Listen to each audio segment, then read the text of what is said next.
I'm here with Nigel Dalton, who has spent an impressive 40 years as a social scientist, evangelist, technologist, an inventor, and a self-confessed startup tragic. Welcome, Nigel. You've worked around the globe in startups and scale-ups and all the way through to global enterprises from AXA through to Lonely Planet, and then you're a chief inventor at REA between 2012 to 2019, and you're currently the social scientist at ThoughtWorks. You spend time advising customers across the APAC region on tech strategy, AI, and organisational performance. We are thrilled to have you. I've been looking forward to this conversation for quite some time. It's been a little while since we've sat down. Let's start here. I've heard a line being thrown out recently that has really stuck with me, and that is that the rate of change has never been so fast, and yet it'll never be this slow ever again. What does that mean for you, and where do you think we're headed? Well, I think it's true. I think the drama is that it causes so much pressure for people to try and imagine how they would cope. And if you look forward to, I get my social media feed every day. There must be 25 different feeds of something that happened today with a large language model in AI that's going to revolutionise the work of all of these things. On top of that, I have about 50 newsletters a week, and let alone the news. I have the time. I'm paid as a social scientist to absorb all that and try and figure out what is signal and what is noise and help our clients and our people navigate through that. I'm very privileged to do that. The people in the industry, the property industry, they're struggling with that, that's for sure. And whether it's in any dimension, I get often asked, well, what do my kids do? Do my kids study this, or do they get a university degree at all? Or what jobs are going? And the answer that we don't know is a very uncomfortable answer. So we're sort of in this, what anthropologists would call a liminal period. There's the before and the after. It comes from anthropology, tribal sort of things, where you have the child who goes into the forest and performs the ritual and comes out and dances in the village as the adult. That's the origins of this use of this term. And some people, their natural inclination is, look, I want to go back. I want to go back to being a kid. This ritual's no good for me. It's so uncertain and feels so up in the air. Some just want to move forward and get on with it. Liminal periods are incredibly uncomfortable. They feel infinite, and we're in one. So getting comfortable with coping with that is about surrounding yourself with people who can be your filters.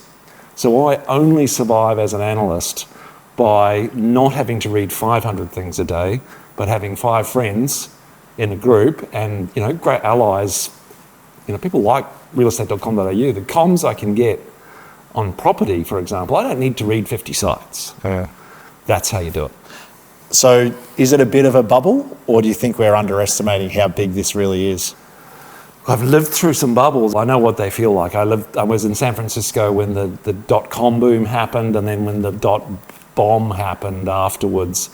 And there's a lot of familiar dynamics to it. Overvalued companies, conversations about money, which become the critical thing, and 5 or 6 very loud voices which provide a lot of noise. And for ordinary people, it's really difficult. Back then it was, should I get a website? Do I need a website? Is that a thing? And now it's, do I need AI? And back then it was a combination of FOMO and FOBs, fear of missing out. Oh, I better get a website or I won't be relevant to the world at all. And FOBs was fear of being suckered. Like, oh, what if I get a website and it's dumb or it's wrong and it doesn't turn out? Then people will laugh at me. And we're in that exact same space today. So it feels a lot like a bubble, but even if it is, the pattern is quite simple. There are survivors from a bubble. The survivors of the dot-com bubble when it burst in 2000, Microsoft, Google, Amazon, they ended up actually managing to build a profitable business model out of all the web technology that was, I don't know, you're too young to remember, but it was crazy. It was crazier than this. And I think that's what will happen this time, is there'll be winners and losers, survivors, and people who just disappear into the ether. Choosing your platforms becomes quite difficult as a result. So what have we learned from that dot-com bubble that you mentioned? What are the fundamental differences to what we're seeing now with AI compared to what was happening in the early 90s? So one of the other interesting patterns comes out of what happened in the GFC as another bubble. So the GFC bubble was a purely financial bubble, strange consolidation of debt and mechanical things that we've all seen The Big Short, like it goes bad, right?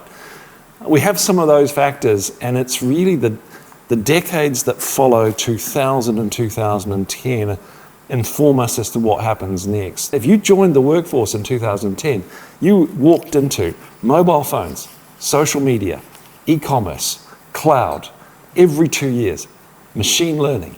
It's very different shape. And so when I think about people trying to plan from 2027 onwards, if there is a bubble, we're not going to get rescued by another new technology every 2 years. There aren't those things in the wings. Virtual reality, no. I mean, we were wearing headsets 2014, at REA Group. It's not going to be the metaverse. It's not going to be quantum computing. So where that leaves us is like, who did well out of the web was people who leaned in and did the basics. Right. They to create a website, you know what the first thing you had to do? You had to figure out what you're going to write on it. And a strategy around that is go, well, what do we stand for? And you were asking really important questions. We're in that state right now, is if it is a bubble, now's a great time to think about, well, how do I get ready to walk up to a world where home buyers are employing a software agent to make inquiries on a property of a flesh and blood real estate agency? That's going to be a crazy, kooky world. What happens next? So global tech giants aside, there'll be a lot of agencies who are watching this and they are thinking, okay, what can I learn from my predecessors? Where did they go wrong? And then conversely, the small to mid-sized businesses, what did they do really well with these bubbles that has then progressed them into the next phase? Look, it's everything. When you're running a small business, it's having enough cash on hand to survive the period going forward, knowing what to spend money on and what to not spend money on. Learning's probably the critical advantage that I think if I see people who came out of that 1990s era, those with just enough open-minded and made themselves enough space and had a culture of learning in their organisation. And you don't have to be like a giant 100,000 person enterprise to have a culture of learning. You can have a 6-person agency. And if you talk about, hey, what did you learn today at the work in progress meeting in the morning? That's a culture of learning. Right. This is the role of leaders, is to instill that and enough time to experiment. So it's a mindset, cultural thing within teams, within smaller organisations, as opposed to a go and invest thousands. It is. And look, one of the interesting complexities of the property industry, which I observed in my time, and now kind of be a social scientist like the anthropologist looking back at the tribes, right, is I'll be brutal. There's politics in the real estate industry. There's power, the status, and some of that's blocking innovation, I think, because you think there's so much innovation happening around property management and AI where they've really found a job to be done. You've got unhappy tenants, you've got unhappy landlords and unhappy property managers. I'm here to tell you that's a golden ground for automation and improvement in service levels because you're kind of at a low base.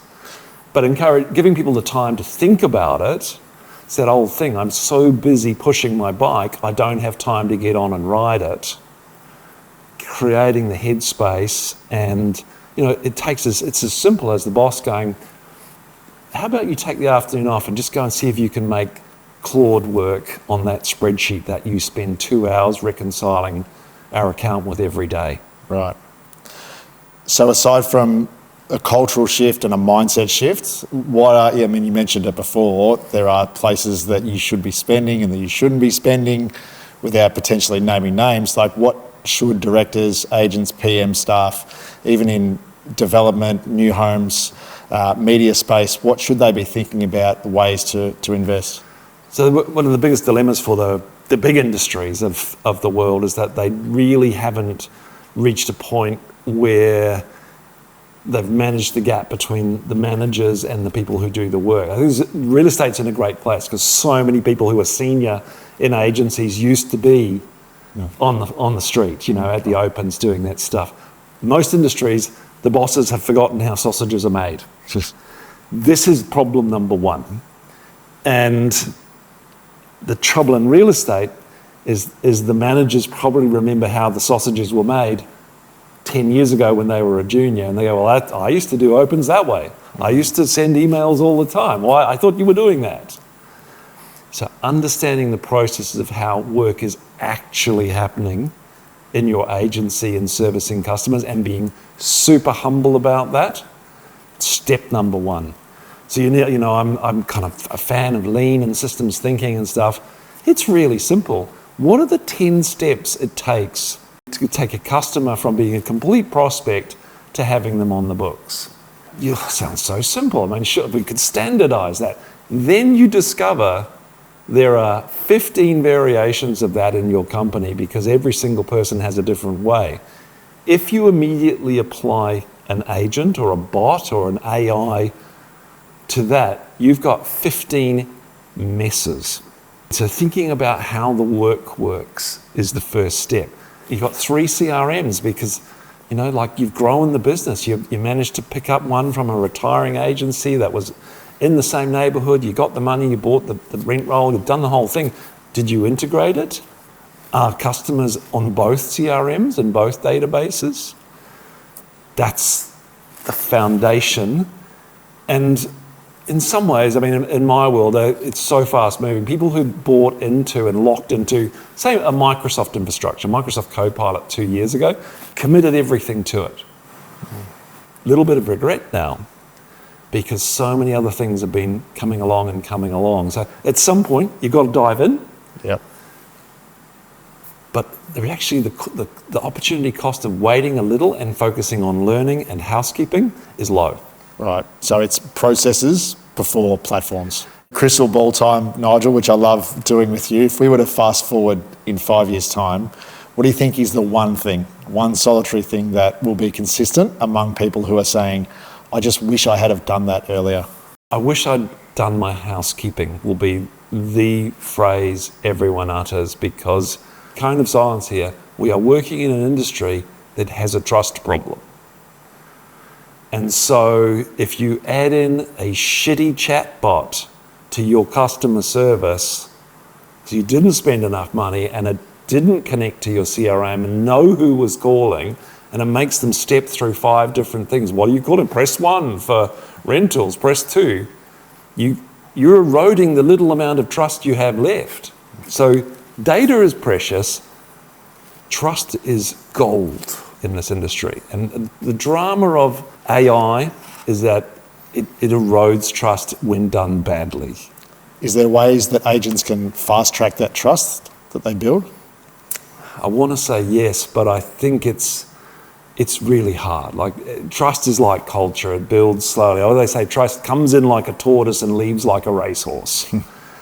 And it is probably the commodity. If somebody does retire and sells their agency, what they're selling is the trust of 20,000 people who've become tenants or landlords or vendors through them or buyers through them. That's the true thing. So we've got to think about how can we use data and AI and machine learning to build that trust, to be pleasantly surprising to them. And that goes back to some of the fundamentals of real estate. What's the job to be done here? And that job to be done has to be asked of what are you going to do with an AI? What is the job description? Literally sit down and go, this AI on my team, how much am I paying it? Be transparent about that. They're not free. What are their limits of authority? What are the goals and measures for their success? And be managing them like they're an employee and go, wow, you know what, it looks cool, but it's really not adding to our customer sat at all. So you're saying that much with tech in the past as well, there's no point having the tech unless you have the job to be done to solve in the first place. It's so simple. I just want you to write a job description for the thing you're buying. Right. So everyone can transparently see it, because if you're not in control of that narrative within your agency, what you're going to get is half your staff going, oh, that bastard's going to replace us all with an AI, and they lose heart. Yep. So there is a lot of noise at the moment, and granted, you might be able to absorb it, but for the majority of us, it is hard to cut through that noise and narrow the focus as to what's important. So from your perspective, what is completely overblown at the moment? But then conversely, what should we be focusing on? Look, I think you've got to narrow down who you listen to. You've got to find someone you trust Right. for that advice. And it's ideally maybe someone who's not got an entire suite of products to sell. Yes. Every week there's some new feature or capability. I don't know how many of them are relevant to the people in the property sphere. Huge number of them relevant to my 9,900 colleagues who are software engineers. Mm. I mean, they're just loving this world. Because in the property sphere, the alternative is people are sitting there and they're saying, okay, I'm going to wait this out, wait for the dust to settle, and then see what's clear at the end of the day, and then I will jump. Is that risky? That's and if so, actually not a bad strategy, with one addition. Clean up your processes and data now. That costs you very little to do. right. Now, spotting waste is a bit of a special talent. And spotting friction in your organisation is someone spending 3 hours doing a reconciliation on Friday, so you've got, a schedule for Saturday's opens. There's some crazy stuff like that still going on in agencies. We got the accounts from the other branch, we've got the accounts from this branch. We need to we've got to calculate commissions. Oh, that's a manual calculation. Those are the frictions that you should be cleaning up before you automate. Because all automation does is speeds you faster down that road to disaster. So if we think about the average individual that are sitting there going, okay, this is great. Where do I start? What do I do today, straight away? What is your advice to them and what does it look like?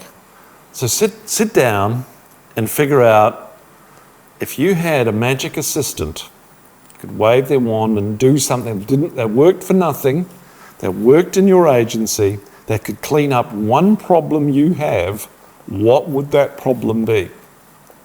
Now, there's a chance it isn't one that an AI can fix.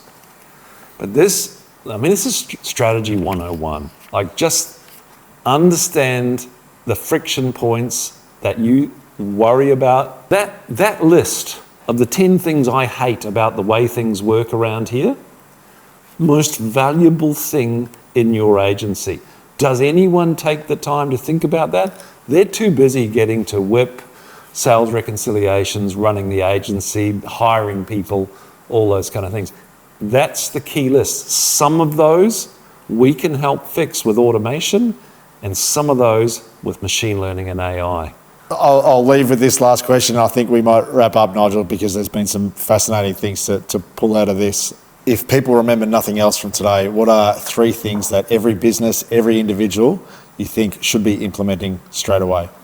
Well, it's housekeeping, but let's break that down a little bit. Sure. The housekeeping's around that data, the systems. It's as simple as, have you got your CRM clean? Have you got drives of documents that can be accessed? So in the future, if you buy an AI and it wants to train on something, you can find all the things. Is all your phone numbers up to date? Is there good security? What's the username and password situation in your agency? Because if that's weak, then AI will exploit that. And I'm not talking about your AI, I'm talking about bad AI. We'll supplement that element of housekeeping with a learning mindset, which can be encouraged by leaders, just to say, celebrate something we learned today about AI and machine learning and tools and those kind of things, and try something small.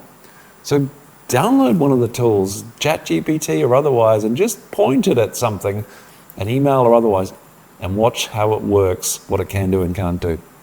Love it. Housekeeping, so keep your data in order, clean processes, and try something small. Perfect. Nigel, you always have an uncanny ability to take the complex and make it very, very simple and easy to understand. So we really appreciate not only your insights, but your ability to articulate it for us as well. We are very grateful. Thank you so much. And thanks to each of you for joining our Advantage AI speaker series. If any of this conversation today sparks a thought or a topic you would like to hear about from us in future, we would love to hear from you. I'm off to get my house in order. Thank you.